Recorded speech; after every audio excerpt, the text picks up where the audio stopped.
أعوذ بالله من الشيطان الرجيم بسم الله الرحمن الرحيم السلام عليكم ورحمة الله وبركاته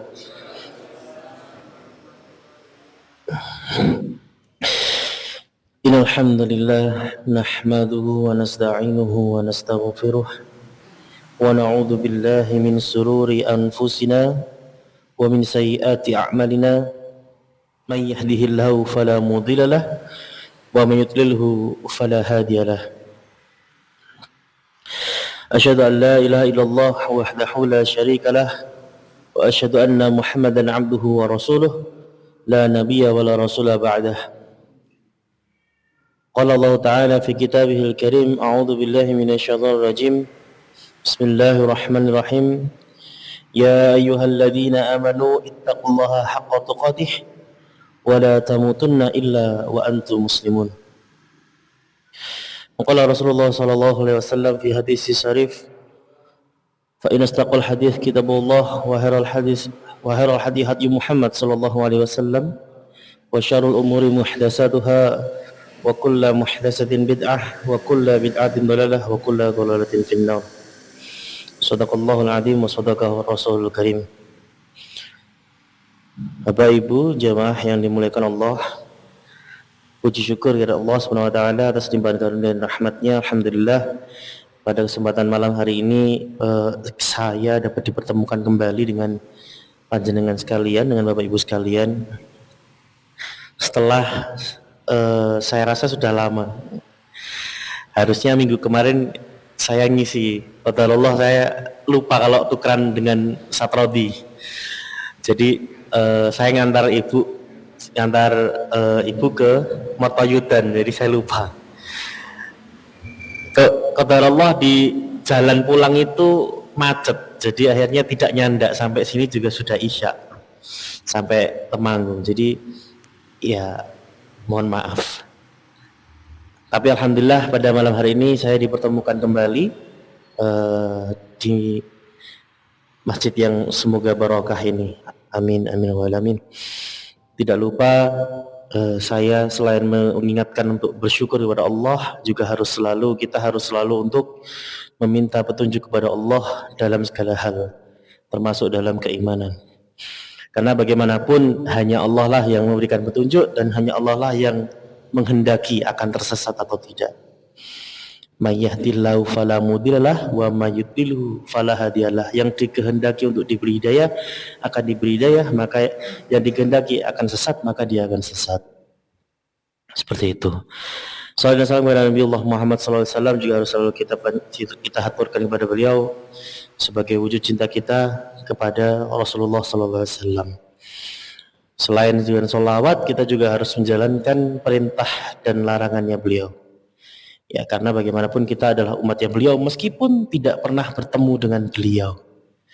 Ya, insya Allah ketika kita bisa menjalankan perintah dan larangannya Rasulullah, maka kita akan dipertemukan dengan beliau. Rasulullah itu sangat sayang, sampai ketika Rasulullah diperkenankan untuk masuk surga, kata Rasulullah, tunggu sebentar, umat saya belum masuk. Maka dicari umat saya mana. Nah, dicari umatnya mana. Kemudian melihat umatnya kesusahan di mahsyar, maka Rasulullah, apa yang dilakukan Rasulullah? Yang dilakukan Rasulullah itu, ya Allah, saya ingin meringankan beban umat saya, dan seterusnya.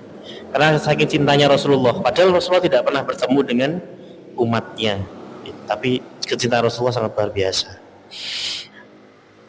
Jamaah Bapak Ibu yang dirahmati Allah, pada kesempatan kali ini izinkan saya untuk meneruskan pembahasan dalam hadis Arba'in Nawawiyah karangan Imam Nawawi. Kalau kemarin di pertemuan sebelumnya adalah hadis ke-10, maka di pertemuan ini saya akan menyampaikan hadis ke-9. Hadis ini dikutip oleh Imam Nawawi adalah versi pendeknya, tapi nanti akan saya sampaikan versi panjangnya. Al-haditsu tasi', ya, an Abi Hurairah Abdurrahman bin Sakhrin radhiyallahu anhu qala, an Abi Hurairah Abdurrahman bin Sakhrin radhiyallahu anhu qala, sami'tu Rasulullah sallallahu alaihi wasallam yaqulu, ma nahaitukum anhu fajtanibuhu wa ma amratukum bihi fa'tu minhu mastata'tum fa inna ma ahlakal ladzi man qablakum kathratul masailihim wa ikhtilafahum ala anbiya'ihim. Rawahul Bukhari wal Muslim. Saya terjemahkan ya sedikit. An Abi Hurairah, dari Abu Hurairah radhiyallahu anhu. Ya. Di sini ada tambahan an Abi Hurairah Abdurrahman bin Sakhrin. Ini adalah nama aslinya dari Abu Hurairah. Menurut beberapa ulama dikatakan bahwa Abu Hurairah itu adalah nama Abu Hurairah, Abi Hurairah itu adalah kunyah atau gelar panggilan, ngoten nggih. Misalkan kita punya putra gitu, sama halnya dengan kita punya putra kemudian dipanggilnya bukan namanya tapi Le Tole misalkan. Nah, itu kan panggilan, gelar itu. Abu Hurairah adalah gelar, nama aslinya adalah Abdurrahman bin Sakhr. Ya.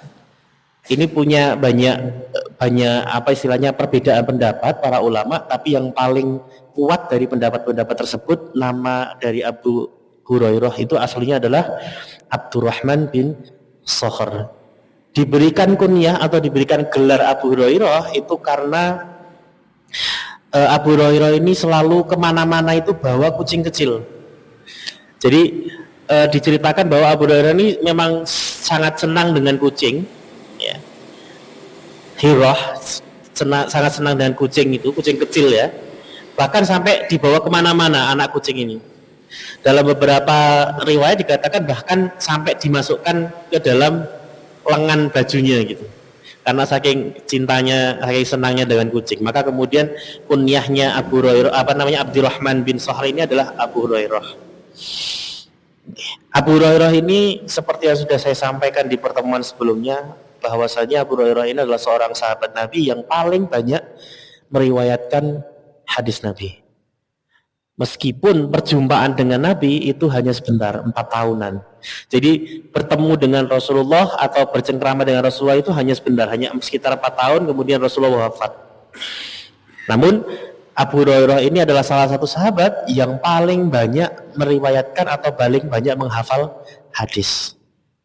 Setelahnya adalah ada Ibnu Malik, Anas bin Malik, dan seterusnya. Tapi yang paling banyak menghafalkan hadis itu adalah Abu Hurairah. Ini sangat luar biasa, sahabat yang sangat luar biasa, dirujuk oleh banyak penulis kitab-kitab hadis seperti Bukhari dan Muslim.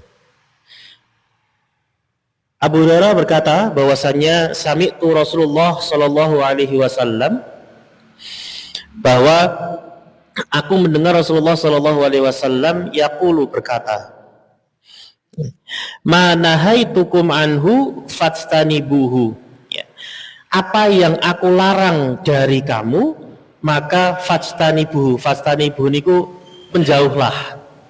Ya. Yang saya larang dari kamu, maka jauhilah. Seperti itu nggih. Wa ma amartukum bihi fa'tu minhu mastata'tum. Wa ma amartakum bihi, dan apa-apa yang saya perintahkan kepadamu, maka kerjakanlah. Fa'tu minhu mastata'tum, maka kerjakanlah. Mastata'tum, semampu kalian. Fa inna ma ahlakal ladzina man qablakum. Fa innama, karena sesungguhnya ahlakal ladzi man qablakum, kehancuran dari umat-umat sebelum kamu, ya, kathratu masailihim, banyak mempertanyakan perintah yang diperintahkan oleh nabinya. Kata, ya. Jadi banyak bertanya perihal perintah yang diperintahkan atau larangan yang dilarang oleh nabinya. Fahtilafuhum ala anbiya'i, dan juga menyelisihi atau tidak mengerjakan perintah dari nabi-nabi mereka. Itu secara terjemahan seperti itu. Hadis ini diriwayatkan oleh Bukhari Muslim, okay? Jadi insyaallah ini hadisnya sahih, karena Bukhari Muslim itu rata-rata memang beliau menghimpun, berdua ini menghimpun hadis yang sahih yang jumlahnya ratusan puluhan ribu.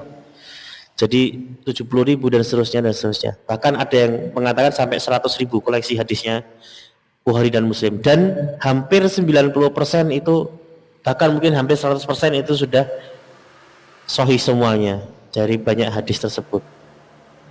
Oke. Ini adalah hadis mengenai dalam menjalankan perintah Nabi, kerjakanlah semampunya dan jangan banyak tanya.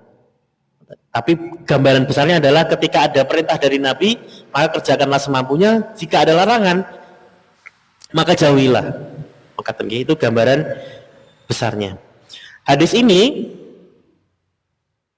dijelaskan, atau ada hadis yang mirip secara lengkap versi panjangnya itu dalam Sahih Muslim. Masih riwayat Abu Hurairah, dari Abu Hurairah radhiyallahu anhu bahwasanya Rasulullah SAW pernah suatu waktu berkhutbah di hadapan kami. Lantas beliau mengatakan, ayyuhan nas qad faradallahu alaikum hajjal fahujju. Ini berkhutbah maksudnya sanes seperti khutbah Jumat, tapi seperti sekarang ini ya, majelis gitu. Ayyuhan nas qad faradallahu alaikum hajjal fahujju, kata Rasulullah. Wahai manusia, ya, qad faradallahu alaikum, Allah telah memfardukan atau mewajibkan alaikumul hajja, bagimu haji. Fahujju, maka berhajilah. Jadi ini adalah perintah untuk haji. Oke. Maka kemudian ada seorang sahabat yang bertanya. Sahabat ini adalah, dalam penjelasan hadis ini disebutkan bahwa sahabat yang bertanya adalah Al-Aqra' bin Habis. Aqra' bin Habis ini bertanya pada Rasulullah, wahai Rasulullah, apakah haji tersebut setiap tahun? Jadi Aqra' bin Habis ini bertanya, apakah haji yang kita kerjakan itu harus setiap tahun? Maka Rasulullah SAW terdiam, tidak menjawab. Sampai Aqra' bin Habis ini bertanya 3 kali, ya Rasulullah, apakah hajinya harus setiap tahun? Tidak dijawab lagi. Bertanya lagi, ya Rasulullah, apakah hajinya setiap tahun? Maka kemudian Rasulullah tetap terdiam. Sampai kemudian Rasulullah SAW berkata, lau qultu na'am lawajabat wala mastata'tum. Ya. Seandainya aku mengatakan na'am, mengatakan iya, lawajabat wala mastata'tum, maka akan jadi wajib. Ya. Dan yang seperti itu, yang wajib setiap tahun itu, ya, lamas tatoktum, kamu tidak akan sanggup menjalankannya. Ini Rasulullah yang ngendiko. Padahal Rasulullah waktu itu tinggalnya di Madinah, yang notabene lebih dekat ke Mekah daripada kita yang ada di Indonesia. Tapi Rasulullah sudah mengatakan, ketika saya ada pertanyaan, ya Rasulullah, apakah hajinya setiap tahun? Maka Rasulullah mengatakan, diam saja. Sampai kemudian Rasulullah menerangkan kenapa kok diam. Kalau tadi ada pertanyaan dari Aqra' bin Habis tadi, saya kemudian mengatakan na'am, mengatakan iya, maka jadi syariat, Bapak Ibu sekalian. Karena perkataannya Rasulullah itu, ketika Rasulullah berkata, maka akan jadi syariat, jadi hukum Islam. Maka Rasulullah mending pilih diam, karena seandainya Rasulullah menjawab iya, maka haji itu tidak mastatoktum, tidak siapa yang mampu, tapi setiap tahun. Bayangkan, padahal haji tadi laqad faradallah, sudah diwajibkan, wajib lagi, berarti kan harus berangkat. Kalau seandainya setiap tahun, memberatkan boten? Memberatkan. Padahal posisinya Rasulullah di situ sedang di Madinah, tidak di Indonesia yang jauh dari Mekah. Posisinya di Madinah. Madinah kan ke Mekah itu kan paling cepat adalah sebulan lah.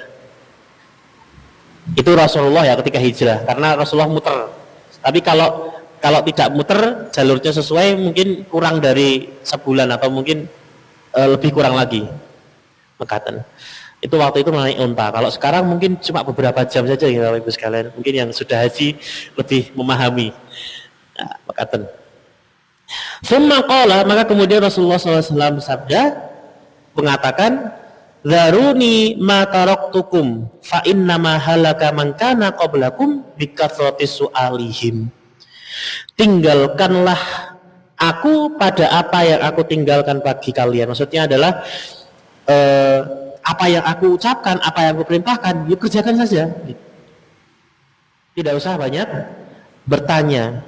Fa innama halaka man kana qablakum, karena sesungguhnya kaum-kaum sebelum kalian, umat-umat sebelum kalian, umat-umat nabi sebelum kalian itu hancurnya karena apa? Karena bikasrati su'alihim, karena banyak mempertanyakan perintah-perintah dari nabi-nabi mereka. Ya, makaten. Wakhtilafihim, dan kemudian menyalahi atau menyelisihi nabi-nabi mereka, ala anbiyaihim, nabi-nabi, perintah nabi mereka. Jadi banyak bertanya kemudian nggak dikerjakan juga akhirnya. Makaten. Faida amartukum bisyai'in fa'tu minhu mastata'tum. Dan apabila saya memerintahkan, Rasulullah memerintahkan sesuatu kepadamu, maka kerjakanlah semampu kamu. Wa idza nahaitukum, dan apabila Rasul melarang kamu tentang sesuatu, maka fada'uhu, maka tinggalkanlah. Bapak Ibu yang dirahmati Allah, itulah hadis panjangnya, versi panjangnya. Jadi asbabul wurudnya adalah Rasulullah ketika itu memerintahkan haji. Ya, maka kemudian ada yang bertanya, apakah ini wajib setiap tahun? Maka kemudian Rasulullah diam saja sampai kemudian menerangkan bahwasanya ketika Rasulullah mengatakan iya, maka dia akan menjadi wajib. Nah, inti dari hadis ini adalah sesungguhnya apa yang diperintahkan oleh Rasul, apakah kerjakanlah semampunya, apa yang dilarang oleh Rasul, maka tinggalkanlah semampunya. Dilarang oleh syariat, maka tinggalkanlah semampunya. Karena sesungguhnya kehancuran suatu kaum itu karena banyak pertanyaan, Bapak Ibu sekalian. Banyak pertanyaan terhadap persoalan tersebut. Bapak Ibu yang dirahmati Allah, kita masuk satu-satu nih. Tadi sudah saya jelaskan riwayatnya Abu Hurairah. Kemudian masuk kepada manahaitukum anhu fastanibuhu, apa yang aku larang kepadamu maka tinggalkanlah. Di sini ketika ada sebuah larangan, ada sebuah larangan dari Rasulullah, maka ini mutlak untuk dijauhi. Mengatakan sesuatu yang dilarang itu pasti diharamkan, maka mutlak untuk dijauhi. Tidak ada keringanan atau tidak ada istilah mastata'tum, apabila kamu mampu. Maka ketika ada sebuah keharaman maka dijauhi. Bahkan masih dalam hadis arba'in yang sama disebutkan al halalu bayyin wa haramu bayyin wa bainahuma makruh. Bainahuma, di antara keduanya adalah makruh. Bahkan dalam hadis itu saja Rasulullah mengatakan bahwa halalnya itu jelas, yang halal jelas, yang haram jelas, yang dilarang jelas, yang diperintahkan jelas. Yang di tengah-tengahnya ini makruh. Apakah makruh kemudian jadi boleh dilakukan? Dalam keterangan hadis tersebut dikatakan bahwasanya makruh ini ibaratkan kita berjalan di pinggir jurang. Potensi untuk masuk jurangnya lebih besar daripada selamatnya. Maka para ulama kemudian menyatakan bahwasanya lebih baik menjauhi perkara haram dan perkara makruh. Kalau haram jelas karena tadi Rasulullah saja mengatakan nahaitukum anhu fastanibuh, sudah tinggalkan yang haram-haram, yang dilarang oleh Rasul. Kalau makruh, para ulama ini masih boleh dilakukan kalau seandainya tidak ada istilahnya ada hal-hal yang memang belum bisa kita tinggalkan, katakanlah seperti itu, yang menyebabkan kita belum bisa meninggalkan yang makruh. Tapi para ulama mengatakan lebih baik ditinggalkan, karena menurut hadis tadi bahwa makruh ini ibarat kita jalan di pinggir jurang, potensi untuk terjerumusnya akan lebih besar daripada potensi selamatnya. Al-Imam Nawawi rahimahullah yang mengarang kitab Arba'in Nawawi mengatakan bahwasanya larangan ini ya dalam konteks dalam apa namanya kalimat manahaitukum ini, larangan itu adalah secara mutlak ya. Namun ada kemudian dalam lanjutannya, jika ada uzur maka larangan itu diperbolehkan, tapi ini uzurnya uzur yang syar'i. Contohnya apa? Contohnya seseorang ya fulan katakanlah terdampar atau terkunci dalam rumah berhari-hari, berminggu-minggu, ya kan? Ternyata di rumah tersebut itu hanya adanya apa namanya tersedianya adalah bangkai, katakanlah seperti itu. Ya, ada ayamnya ikut mati misalkan. Ya. Maka kemudian dia merasa lapar dan terancam nyawanya. Kalau saya nggak makan saya akan mati. Maka pada saat itu ya keharaman bangkai itu bisa tidak mutlak lagi. Oke, jadi boleh makan bangkai. Atau misalkan dalam kasus lain mungkin daging babi katakanlah seperti itu. Ya. Jadi keharamannya bisa tidak mutlak ketika dalam keadaan udzur yang amat sangat. Misalkan tadi kelaparan yang amat sangat, tidak ada bahan makanan lain selain yang haram tersebut. Kalau apa namanya seandainya tidak makan yang haram tersebut, maka kita akan mati. Maka yang haram tadi haram mutlaknya berubah menjadi boleh. Tapi apakah kemudian boleh terus-terusan? Tidak. Bolehnya hanya saat itu saja. Jadi ketika makan sedikit kok sudah kenyang, maka itu menjadi haram lagi. Artinya kebolehannya makan itu ketika sudah mengenyangkan kita atau sudah membuat kita bertahan hidup. Nah, ini menurut Imam Nawawi. Jadi keharamannya adalah mutlak atau larangannya itu mutlak kecuali ada udzur yang syar'i. Oke. Udzur yang syar'i itu disebutkan oleh Imam Nawawi dalam lanjutannya keterangannya ini, bahwasanya diantaranya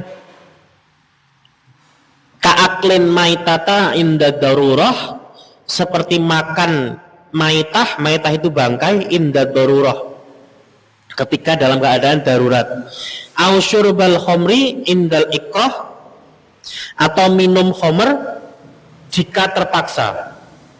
Ketika terpaksa, tidak ada minuman lain, tidak ada air lain selain khamr.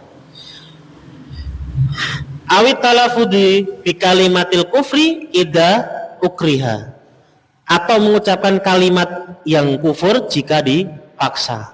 Seperti dalam kasusnya sahabat Nabi yang disiksa oleh orang kafir, Abu Jahal kalau tidak salah, disiksa oleh Abu Jahal dan kawan-kawannya sampai bapak ibunya juga terbunuh.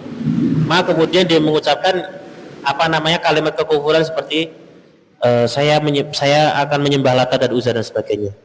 Maka kemudian sahabat tersebut mendatangi Rasulullah sambil menangis, kemudian menceritakan kejadiannya tersebut. Maka Rasulullah mengatakan tidak apa-apa karena kamu sedang dalam keadaan terdesak. Jadi itu dimaafkan. Tapi kalau tidak terdesak, maka tadi yang disebutkan tadi itu sudah haram mutlak. Ya, seperti itu. Seandainya tidak ada yang mendesak, maka dilarang dalam atau diusahakan untuk ditinggalkan, bukan diusahakan, mutlak ditinggalkan.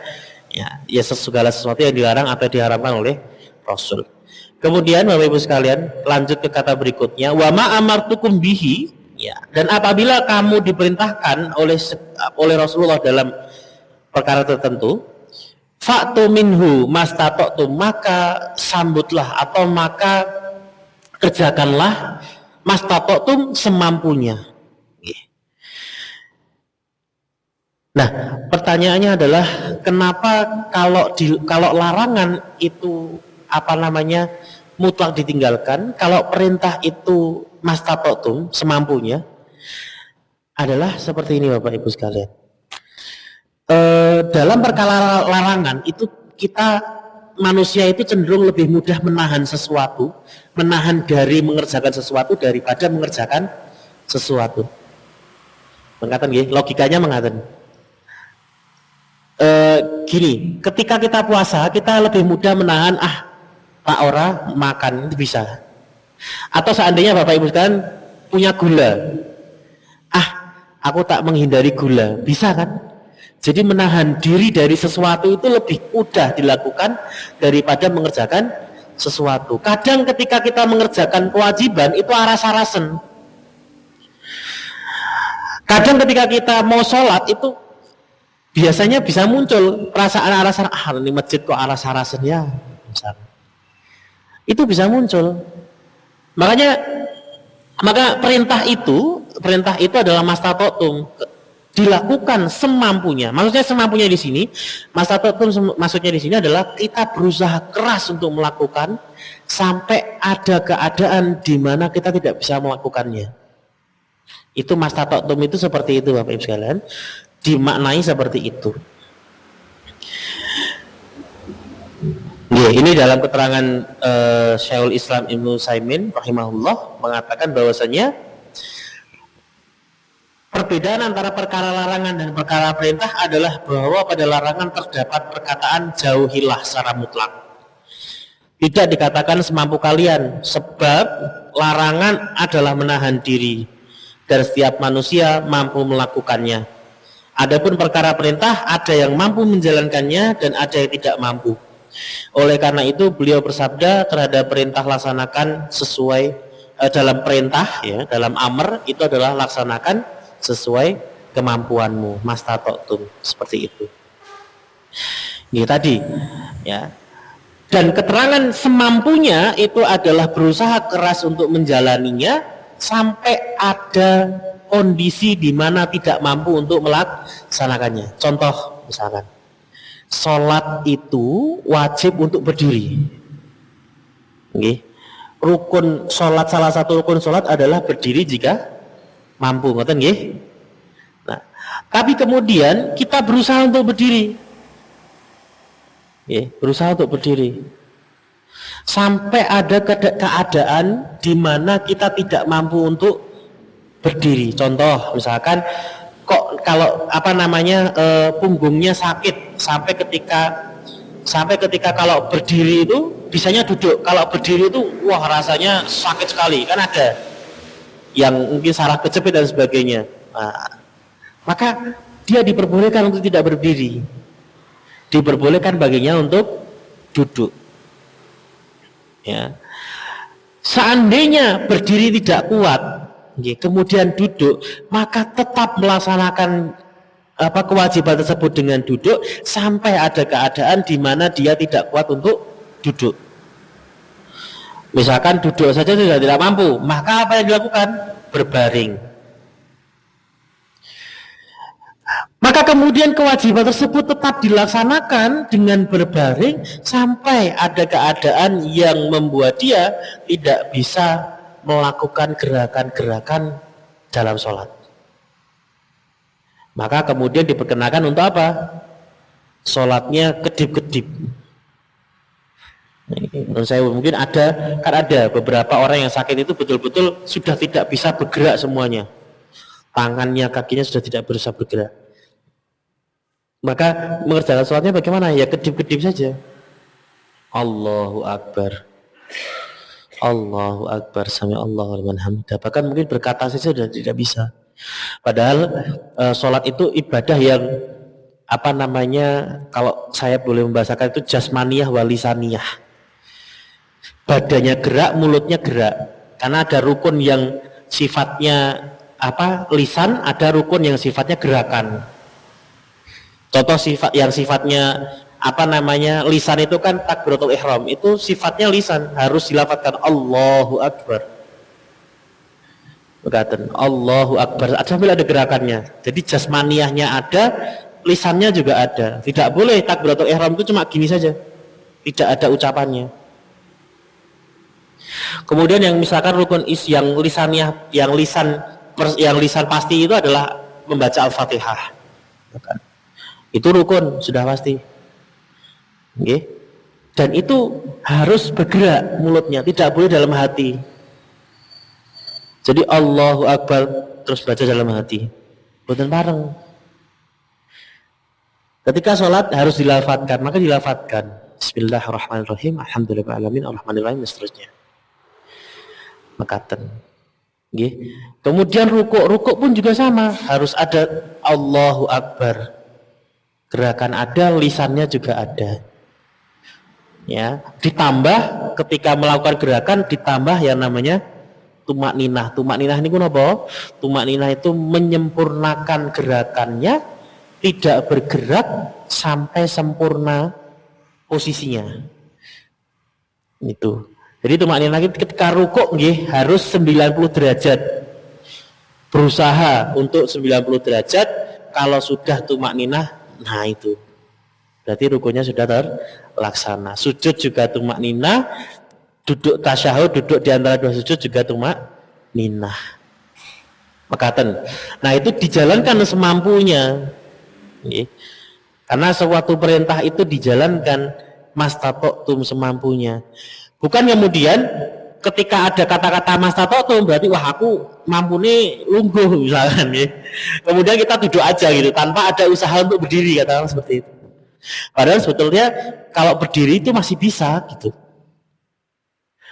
Nih, maka apa namanya mastata'tum ini harus kita pahami sebagai sesuatu yang betul-betul kita usaha untuk melaksanakan sampai ada kondisi di mana apa namanya kita tidak bisa melaksanakannya.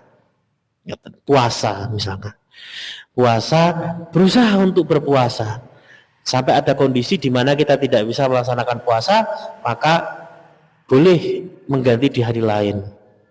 Misalkan ketika puasa Ramadan sakit, sakitnya itu sampai nggak bisa kalau misalkan puasa panas sekali atau mungkin apa harus minum obat dan sebagainya, maka itu boleh meninggalkan puasa dengan syarat diganti di hari lain, katen dan sebagainya. Maka nggih. Nah, Bapak Ibu yang rahmati Allah, ada keterangan lain dari Syekh Ismail bin Muhammad Al-Ansari rahimahullah, dia mengatakan bahwasanya sesungguhnya larangan itu lebih ditekankan keharusan meninggalkannya dibandingkan perintah. Karena larangan sedikit pun tidak memiliki rukhsah. Jadi dalam hal larangan, dalam hal yang haram-haram itu tidak ada rukhsah. Tidak ada keringanan atau dispensasi dalam melakukannya. Sedangkan kalau perintah itu kaitannya dengan kemampuan, maka kemudian ada yang dirukhsah. Ada yang diringankan. Contohnya apa tadi? Puasa. Dalam ayatnya jelas, kutiba alaikumusiyam, wajib berpuasa. Kalau tidak bisa, boleh meninggalkan, diganti di hari lain. Kalau tidak bisa, bayar fidyah, gitu loh. Mekaten. Perintah itu ngoten fleksibel. Tapi larangan tidak fleksibel. Larangan itu wajib ditinggalkan. Itu menurut keterangan para ulama. Oke. Itu nggih dari amartukum bihi fa'tu minhu mastata'tum. Kemudian fa inna ma ahlakal ladzi man qablakum kasratu masailihim. Fa inna ma karena sesungguhnya kehancuran kaum-kaum min qablikum man qablakum, kehancuran kaum-kaum sebelum kamu, ya. Kasratu masailihim karena banyak bertanya terhadap perintah nabinya. Banyak bertanyanya di sini Bapak Ibu sekalian bukan pertanyaan yang sifatnya membangun, bukan pertanyaan yang sifatnya istilahnya membuat orang itu lebih ingin untuk menjalankan perintah tersebut, tapi justru untuk menyusahkan dirinya sendiri. Para ulama mengatakan bahwa pertanyaan itu dibagi menjadi dua. Pertanyaan kepada perintah itu dibagi menjadi dua. Pertama adalah pertanyaan dengan kepentingan untuk mengetahui hal-hal yang dibutuhkan atau syarat-syarat yang dibutuhkan dalam melaksanakan perintah tersebut. Itu justru malah diperintahkan oleh Allah Subhanahu wa taala. Ya, fas'alu ahla dzikr in kuntum la ta'lamun, itu boleh. Ya. Misalkan apa? Misalkan dalam perkara sholat ada kewajiban untuk sholat. Pertanyaan seputar rukun-rukun sholat itu apa saja sih? Misalkan itu boleh, diperbolehkan. Karena itu kemudian berpengaruh kepada sah tidaknya suatu sholat. Jadi ketika pertanyaannya terkait itu boleh. Oke. Artinya adalah pertanyaannya adalah pertanyaan-pertanyaan yang membangun, itu boleh. Ya, atau pertanyaan-pertanyaan yang memang ditanyakan kepada ahlinya, itu boleh. Begitu. Jadi Rasulullah itu suatu waktu pernah ditanya, wahai Rasulullah, bagaimana caranya menumbuhkan kurma yang subur? Saya itu nanam kurma tapi kok nggak subur-subur gitu, namanya gitu nggih. Kalau di Indonesia mungkin nanam padi kok padinya itu selalu gagal panen ini. Itu pernah ada sahabat yang tanya kepada Rasulullah. Maka Rasulullah, kamu tuh kalau masalah pertanian jangan tanya saya, tanya yang sering nandur gitu, namanya gitu. Tanya yang sering nandur. Kalau masalah agama tanyanya sama saya, tapi kalau masalah pertanian tanyanya dengan yang lain. Meskipun sebetulnya Rasulullah itu juga bisa menjawab atas hidayah dari Allah, meskipun seperti itu, cuman Rasulullah yang mengajarkan bahwasanya segala sesuatu ada ahlinya, maka tanyakan kepada ahlinya. Perkataan sebagaimana firman Allah, fas'alu ahla dzikri in kuntum la ta'lamun. Ini pertanyaan-pertanyaan yang diperbolehkan. Yang kedua, menurut para ulama, ada pertanyaan yang tidak diperbolehkan, adalah pertanyaan dengan kepentingan untuk menyakiti atau untuk memberatkan dalam pelaksanaan ibadah. Contoh itu apa, Bapak Ibu sekalian? Contohnya adalah pertanyaannya Bani Israel kepada Musa ketika Nabi Musa memerintahkan untuk menyembelih sapi. Oke. Dalam surat Al-Baqarah ayat 72. Mohon maaf. Ayat 60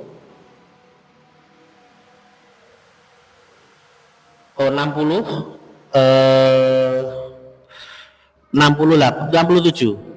Wa idh qala Musa liqaumihi innallaha ya'murukum an tadhbahu baqarah. Ini jadi ceritanya ada pembunuhan di di kampungnya Nabi Musa dan Bani Israel. Maka kemudian Nabi Musa merintahkan untuk wa idh qala Musa liqaumihi innallaha ya'murukum an tadhbahu baqarah. Untuk menyelesaikan masalah ini kita harus nyembelih baqarah. Baqarah niku sapi betina. Nggih. Itu perintahnya itu. Seandainya nih Bapak Ibu sekalian, Bani Israel itu langsung melaksanakan, kira-kira syaratnya sapi betinanya ini jadi banyak mboten? Yang penting sapi betina, ngoten toh? Mau warnanya coklat, mau warnanya kuning, mau warnanya merah, mau sapi betinanya masih bahasanya perawan, atau yang udah punya anak, udah melahirkan misalkan, atau yang buat bajak sawah atau belum, itu nggak jadi urusan. Yang penting sapi betina. Tapi kemudian Bani Israel itu bertanya sesuatu yang justru malah memberatkan mereka, bertanya sesuatu yang justru malah membuat ibadah itu susah, membuat perintah itu susah dilaksanakan. Nah, ini jenis pertanyaan yang dilarang oleh Nabi.